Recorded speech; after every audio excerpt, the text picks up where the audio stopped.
हाँ जी, अज ਆਪਾਂ ਗੱਲ ਕਰਨ ਜਾ ਰਹੇ ਹਾਂ ਪੰਜਾਬੀ ਸਿੰਗਰ ਜੀ ਖਾਨ ਬਾਰੇ। ਹਾਂਜੀ, ਪੰਜਾਬੀ ਸਿੰਗਰ ਜੀ ਖਾਨ ਦਾ ਗਾਣਾ ਰਿਲੀਜ਼ ਹੋਇਆ ਪਿਆਰ ਨਹੀਂ ਕਰਦਾ। ਉਸ ਗਾਣੇ ਦੇ ਬੋਲ ਕੁਝ ਇਸ ਤਰ੍ਹਾਂ ਦੇ ਨੇ, ਮੈਂ ਤੇਥੋਂ ਪਿਆਰ ਹਾਂ ਮੰਗਦੀ ਰੋਮੀਓ ਜੂਲੀਅਟ ਜੈਸਾ। ਹਾਂਜੀ, ਰੋਮੀਓ ਜੂਲੀਅਟ ਕੌਣ ਸੀ ਅਤੇ ਰੋਮੀਓ ਜੂਲੀਅਟ ਦੀ ਤੁਹਾਨੂੰ ਅੱਜ ਪੂਰੀ ਕਹਾਣੀ ਦੱਸਾਂਗੇ, ਅਤੇ ਵੀਡੀਓ ਨੂੰ ਐਂਡ ਤੱਕ ਜ਼ਰੂਰ ਦੇਖਣਾ। ਹਾਂਜੀ, ਅੱਜ ਆਪਾਂ ਗੱਲ ਕਰਨ ਜਾ ਰਹੇ ਹਾਂ ਇੱਕ ਲਵ ਸਟੋਰੀ ਬਾਰੇ। ਹਾਂਜੀ, ਇਹ ਕਹਾਣੀ ਦਾ ਨਾਮ ਰੋਮੀਓ ਜੂਲੀਅਟ ਸੀ।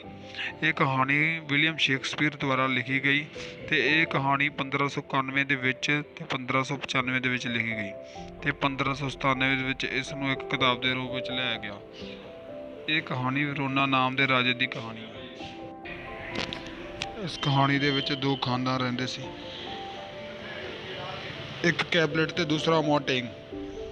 ਇਹ ਦੋਨੇ ਖਾਨਦਾਨ ਇੱਕ ਦੂਸਰੇ ਨੂੰ ਨੀਚ ਦਿਖਾਉਣ ਲਈ ਆਪਸ ਵਿੱਚ ਲੜਦੇ ਰਹਿੰਦੇ ਸੀ। ਵਰੋਨਾ ਖਾਨਦਾਨ ਦੀਆਂ ਲੜਕੀਆਂ ਪੂਰੇ ਰਾਜ ਵਿੱਚ ਮਸ਼ਹੂਰ ਸੀ। ਮੋਂਟੇਗ ਪਰਿਵਾਰ ਵਿੱਚ ਇੱਕ ਰੋਮੀਓ ਨਾਮ ਦਾ ਲੜਕਾ ਰਹਿੰਦਾ ਸੀ, ਜੋ ਕਿ ਕੈਪਲੇਟ ਪਰਿਵਾਰ ਦੀ ਪਾਰਟੀ ਦੇ ਵਿੱਚ ਭੇਸ ਬਦਲ ਕੇ ਚਲਾ ਜਾਂਦਾ ਆਪਣੇ ਦੋਸਤ ਦੇ ਨਾਲ। ਉੱਥੇ ਬਹੁਤ ਸੋਹਣੀਆਂ ਸੋਹਣੀਆਂ ਲੜਕੀਆਂ ਸੀ। ਫਿਰ ਰੋਮੀਓ ਦੀ ਨਜ਼ਰ ਇੱਕ ਬਹੁਤ ਖੂਬਸੂਰਤ ਲੜਕੀ ਵੱਲ ਪਈ, ਜਿਸ ਨੂੰ ਦੇਖਦੇ ਹੀ ਉਸ ਨੂੰ ਪਸੰਦ ਕਰਨ ਲੱਗ ਜਾਂਦਾ। ਉਸ ਲੜਕੀ ਦਾ ਨਾਮ ਜੂਲੀਅਟ ਹੁੰਦਾ। ਉਹ ਵੀ ਰੋਮੀਓ ਨੂੰ ਦੇਖਦੀ ਰਹਿੰਦੀ ਆ। ਰੋਮੀਓ ਆਪਣੇ ਦੋਸਤ ਨਾਲ ਉਸ ਲੜਕੀ ਬਾਰੇ ਤਾਰੀਫ ਕਰ ਰਿਹਾ ਹੁੰਦਾ, ਪਰ ਉਸਦੇ ਭਰਾ ਨੇ ਰੋਮੀਓ ਦੀ ਆਵਾਜ਼ ਸੁਣ ਕੇ ਉਸ ਨੂੰ ਪਹਿਚਾਣ ਲੈਂਦਾ। ਜੂਲੀਅਟ ਦਾ ਭਰਾ ਟੈਬਲੇਟ ਬਹੁਤ ਗੁੱਸੇ ਵਿੱਚ ਹੋ ਜਾਂਦਾ, ਪਰ ਉਹ ਪਾਰਟੀ ਵਿੱਚ ਸਾਰਿਆਂ ਨੂੰ ਦੇਖ ਕੇ ਚੁੱਪ ਕਰ ਜਾਂਦਾ ਅਤੇ ਕੁਝ ਸਮੇਂ ਬਾਅਦ ਪਾਰਟੀ ਖਤਮ ਹੋਣ ਲੱਗ ਜਾਂਦੀ ਆ। ਪਰ ਰੋਮੀਓ ਜੂਲੀਅਟ ਦੇ ਕਮਰੇ ਦੀ ਖਿੜਕੀ ਵੱਲ ਚੱਲ ਪੈਂਦਾ ਅਤੇ ਖਿੜਕੀ ਕੋਲ ਖੜ੍ਹ ਕੇ ਉਹਨਾਂ ਦੀਆਂ ਗੱਲਾਂ ਸੁਣਨ ਲੱਗ ਜਾਂਦਾ ਅਤੇ ਜੂਲੀਅਟ ਆਪਣੀ ਸਹੇਲੀਆਂ ਨੂੰ ਰੋਮੀਓ ਬਾਰੇ ਹੀ ਦੱਸ ਰਹੀ ਹੁੰਦੀ ਆ ਅਤੇ ਰੋਮੀਓ ਦੀ ਤਾਰੀਫ ਕਰ ਰਹੀ ਹੁੰਦੀ ਆ। ਉਹ ਆਪਣੀ ਸਹੇਲੀ ਨੂੰ ਕਹਿੰਦੀ ਆ ਕਿ ਮੈਂ ਉਸ ਨੂੰ ਪਸੰਦ ਕਰਨ ਲੱਗੀ ਹਾਂ।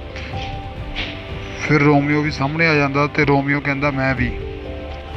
ਜੂਲੀਅਟ ਰੋਮੀਓ ਨੂੰ ਦੇਖ ਕੇ ਘਬਰਾ ਜਾਂਦੀ ਆ ਅਤੇ ਰੋਮੀਓ ਨੂੰ ਜਾਣ ਬਾਰੇ ਕਹਿੰਦੀ ਆ, ਪਰ ਰੋਮੀਓ ਉੱਥੇ ਹੀ ਖੜਾ ਰਹਿੰਦਾ। ਰੋਮੀਓ ਜੂਲੀਅਟ ਨੂੰ ਕਹਿੰਦਾ ਕਿ ਮੈਂ ਤੇਰੇ ਲਈ ਕੁਛ ਵੀ ਕਰ ਸਕਦਾ। ਅਗਰ ਤੈਨੂੰ ਮੇਰਾ ਧਰਮ ਜਾਂ ਮੇਰਾ ਨਾਮ ਨਹੀਂ ਪਸੰਦ ਤਾਂ ਮੈਂ ਉਹ ਵੀ ਛੱਡ ਸਕਦਾ। ਫਿਰ ਦੋਨੋਂ ਜਾਣੇ ਇੱਕ ਦੂਸਰੇ ਨਾਲ ਨਿਭਾਉਣ ਦਾ ਵਾਅਦਾ ਕਰਦੇ ਆ ਅਤੇ ਵਿਆਹ ਲਈ ਰਾਜ਼ੀ ਹੋ ਜਾਂਦੇ ਆ। ਉੱਥੋਂ ਜਾ ਕੇ ਰੋਮੀਓ ਲਾਰੈਂਸ ਨੂੰ ਮਿਲਣ ਜਾਂਦਾ, ਜੋ ਕਿ ਕੈਪਲੇਟ ਪਰਿਵਾਰ ਅਤੇ ਮੋਂਟੇਗ ਪਰਿਵਾਰ ਦਾ ਚੰਗਾ ਦੋਸਤ ਹੁੰਦਾ। ਲਾਰੈਂਸ ਨੂੰ ਰੋਮੀਓ ਸਾਰਾ ਕੁਝ ਦੱਸ ਦਿੰਦਾ ਕਿ ਮੈਂ ਜੂਲੀਅਟ ਨਾਲ ਵਿਆਹ ਕਰਵਾਉਣਾ ਚਾਹੁੰਦਾ।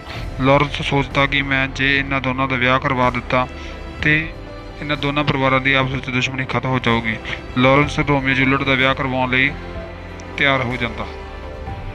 ਫਿਰ ਇੱਕ ਦਿਨ ਰੋਮੀਓ ਆਪਣੇ ਦੋਸਤ ਨਾਲ ਸ਼ਹਿਰ ਵਿੱਚ ਘੁੰਮ ਰਿਹਾ ਹੁੰਦਾ। ਉੱਥੇ ਉਸਦੀ ਮੁਲਾਕਾਤ ਜੂਲੀਅਟ ਦੇ ਭਰਾ ਟੈਬਲੇਟ ਨਾਲ ਹੁੰਦੀ ਆ।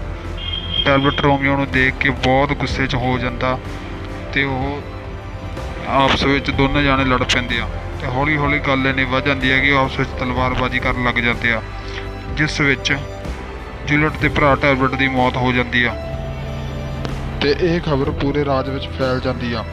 ਵਰੋਨਾ ਨਾਮ ਦੇ ਰਾਜਕੁਮਾਰ ਪ੍ਰਿੰਸ ਲਕਸ਼ਣ ਨੇ ਟੈਬਲੇਟ ਦੀ ਮੌਤ ਸੁਣ ਕੇ ਰੋਮੀਓ ਨੂੰ ਵਰੋਨਾ ਰਾਜ ਤੋਂ ਬਾਹਰ ਨਿਕਾਲਣ ਦੀ ਸਜ਼ਾ ਸੁਣਾਈ ਜਾਂਦੀ ਆ। ਇਹ ਖਬਰ ਸੁਣ ਕੇ ਜੂਲੀਅਟ ਪਹਿਲਾਂ ਤਾਂ ਬਹੁਤ ਗੁੱਸੇ 'ਚ ਆ ਜਾਂਦੀ ਆ ਕਿ ਰੋਮੀਓ ਨੇ ਮੇਰੇ ਭਰਾ ਨੂੰ ਮਾਰ ਦਿੱਤਾ। ਫਿਰ ਉਹ ਸੋਚਦੀ ਆ ਟੈਬਲੇਟ ਨੇ ਵੀ ਕੋਈ ਗਲਤੀ ਕੀਤੀ ਹੋਵੇਗੀ। ਸਜ਼ਾ ਸੁਣਾਉਣ ਤੋਂ ਬਾਅਦ ਰੋਮੀਓ ਫਿਰ ਲਾਰੈਂਸ ਕੋਲ ਜਾਂਦਾ, ਸਾਰੀ ਗੱਲ ਦੱਸ ਦਿੰਦਾ ਕਿ ਮੈਂ ਜੂਲੀਅਟ ਬਿਨਾਂ ਨਹੀਂ ਰਹਿ ਸਕਦਾ, ਮੈਂ ਜੂਲੀਅਟ ਨਾਲ ਹੀ ਵਿਆਹ ਕਰਵਾਊਂਗਾ। ਫਿਰ ਲਾਰੈਂਸ ਰੋਮੀਓ ਦੀ ਸਾਰੀ ਗੱਲ ਸੁਣ ਕੇ ਕਹਿੰਦਾ ਕਿ ਤੇਰਾ ਵਿਆਹ ਮੈਂ ਕਰਵਾਊਂਗਾ ਜੂਲੀਅਟ ਨਾਲ, ਵਾਅਦਾ ਮੇਰਾ।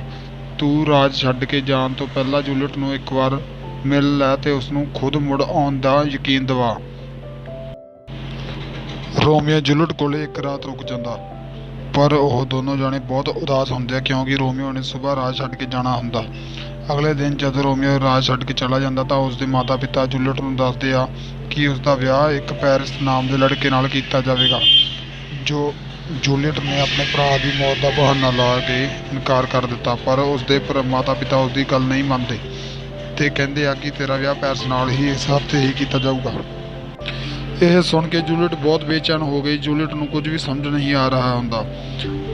ਫਿਰ ਜੂਲੀਅਟ ਬਹੁਤ ਪਰੇਸ਼ਾਨ ਹੋ ਕੇ ਲਾਰੈਂਸ ਕੋਲ ਚਲੀ ਗਈ ਅਤੇ ਸਾਰੀ ਗੱਲ ਉਸਨੂੰ ਦੱਸ ਦਿੱਤੀ ਅਤੇ ਲਾਰੈਂਸ ਸਾਰੀ ਗੱਲ ਸੁਣਨ ਤੋਂ ਬਾਅਦ ਜੂਲੀਅਟ ਨੂੰ ਕਹਿੰਦਾ ਕਿ ਤੂੰ ਆਪਣੇ ਘਰ ਜਾ ਅਤੇ ਤੈਨੂੰ ਮੈਂ ਇੱਕ ਦਵਾਈ ਦਿੰਦਾ, ਤੂੰ ਇੱਕ ਦਿਨ ਪਹਿਲਾਂ ਵਿਆਹ ਤੋਂ ਖਾ ਲਵੀਂ ਤਾਂ ਕਿ ਜਿਸ ਦਵਾਈ ਖਾਣ ਨਾਲ ਤੇਰੇ 42 ਘੰਟੇ ਤੱਕ ਸਾਹ ਰੁਕ ਜਾਣਗੇ, ਜਿਸ ਕਰਕੇ ਤੁਹਾਡੇ ਪਰਿਵਾਰ ਵਾਲੇ ਤੈਨੂੰ ਕਬਰਸਤਾਨ ਦਫਨਾਉਣ ਜਾਣਗੇ। ਥੋੜ੍ਹੀ ਦੇਰ ਬਾਅਦ ਮੈਂ ਤੇ ਰੋਮੀਓ ਆ ਕੇ ਤੈਨੂੰ ਨਿਕਾਲ ਲਵਾਂਗੇ ਤੇ ਫਿਰ ਤੁਸੀਂ ਆਪਣਾ ਵਿਆਹ ਕਰਵਾ ਕੇ ਇਸ ਰਾਜ ਨੂੰ ਛੱਡ ਕੇ ਚਲੇ ਜਾਣਾ। ਜੂਲੀਅਟ ਦਵਾਈ ਲੈ ਘਰ ਚਲੀ ਜਾਂਦੀ ਆ ਤੇ ਪੈਰਿਸ ਨਾਲ ਵਿਆਹ ਕਰਵਾਉਣ ਲਈ ਹਾਂ ਕਰ ਦਿੰਦੀ ਆ। ਜਦੋਂ ਪੈਰਿਸ ਜੂਲੀਅਟ ਨੂੰ ਲੈਣ ਆਉਣ ਵਾਲਾ ਹੁੰਦਾ ਤਾਂ ਇੱਕ ਦਿਨ ਪਹਿਲਾਂ ਜੂਲੀਅਟ ਰਾਤ ਨੂੰ ਦਵਾਈ ਖਾ ਲੈਂਦੀ ਆ। ਸੁਬਾਹ ਜਦ ਪੈਰਿਸ ਆਉਂਦਾ ਤਾਂ ਜੂਲੀਅਟ ਦੀ ਮੌਤ ਹੋ ਚੁੱਕੀ ਹੁੰਦੀ ਆ ਤੇ ਫਿਰ ਲਾਰੈਂਸ ਨੇ ਰੋਮੀਓ ਨੂੰ ਲਿਆਉਣ ਲਈ ਇੱਕ ਬੰਦਾ ਭੇਜਿਆ ਹੁੰਦਾ, ਪਰ ਉਸ ਦੇ ਪਹੁੰਚਣ ਤੋਂ ਪਹਿਲਾਂ ਰੋਮੀਓ ਨੂੰ ਜੂਲੀਅਟ ਦੀ ਮੌਤ ਦੀ ਖਬਰ ਪਹੁੰਚ ਜਾਂਦੀ ਆ। ਰੋਮੀਓ ਇਹ ਸੁਣ ਕੇ ਬਹੁਤ ਬੇਚੈਨ ਹੋ ਜਾਂਦਾ। ਉਹ ਸੋਚਦਾ ਕਿ ਹੁਣ ਮੈਂ ਕੀ ਕਰੂੰਗਾ ਤੇ ਮੈਂ ਵੀ ਮਰ ਜਾਊਂਗਾ। ਉਹ ਕਬਰਸਤਾਨ ਵੱਲ ਨੂੰ ਤੁਰ ਪੈਂਦਾ ਤੇ ਰਸਤੇ ਵਿੱਚ ਇੱਕ ਜ਼ਹਿਰ ਦੀ ਬੋਤਲ ਲੈ ਲੈਂਦਾ। ਰੋਮੀਓ ਤਾਬਿਤ ਖੋਲ੍ਹ ਕੇ ਜੂਲੀਅਟ ਨੂੰ ਦੇਖਦਾ ਤੇ ਫਿਰ ਸੋਚਦਾ ਕਿ ਜਦ ਮੇਰੀ ਜੂਲੀਅਟ ਨਹੀਂ ਰਹੀ ਤੇ ਮੈਂ ਇਸ ਦੁਨੀਆ ਵਿੱਚ ਕੀ ਕਰੂੰਗਾ। ਉਹ ਜ਼ਹਿਰ ਦੀ ਬੋਤਲ ਖੋਲ੍ਹ ਕੇ ਜ਼ਹਿਰ ਦੀ ਬੋਤਲ ਪੀ ਜਾਂਦਾ ਤੇ ਮਰ ਜਾਂਦਾ। ਥੋੜ੍ਹੀ ਦੇਰ ਬਾਅਦ ਜੂਲੀਅਟ ਨੂੰ ਹੋਸ਼ ਆ ਜਾਂਦਾ ਤੇ ਉਹ ਦੇਖਦੀ ਆ ਕਿ ਮੇਰਾ ਰੋਮੀਓ ਮਰ ਚੁੱਕਾ ਤੇ ਉੱਥੇ ਲਾਰੈਂਸ ਵੀ ਆ ਜਾਂਦਾ। ਜੂਲੀਅਟ ਨੂੰ ਬਹੁਤ ਸਮਝਾਉਣ ਦੀ ਕੋਸ਼ਿਸ਼ ਕਰਦਾ, ਪਰ ਜੂਲੀਅਟ ਵੀ ਜ਼ਹਿਰ ਦੀ ਬੋਤਲ ਦੇਖਦੀ ਆ ਪਰ ਬੋਤਲ ਖਾਲੀ ਹੁੰਦੀ ਆ।